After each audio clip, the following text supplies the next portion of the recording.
Lakshmi மேனனை select பண்ணன Vijay Sethupathi தன்னோட படங்கள்ல நல்லா பெர்ஃபார்மன்ஸ் பண்ணக்கூடிய நடிகைகள் இடம்பெறணுன்றதுல கவனமா இருந்துட்டு இருக்கிறவர் விஜய் சேதுபதி.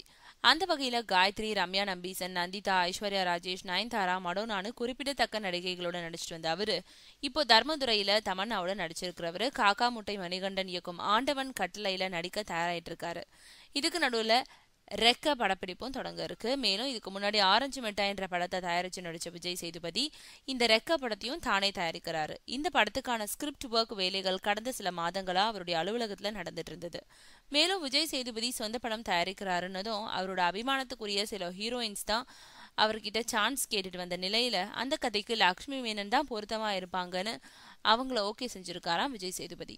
இதுக்கு முன்னாடி சசிகுமார், லக்ஷ்மி மேனன் நடிச்ச சுந்தர பாண்டியன் படத்துல விஜய் சேதுபதி வில்லனா நடிச்சாருன்றது குறிப்பிடத்தக்கது.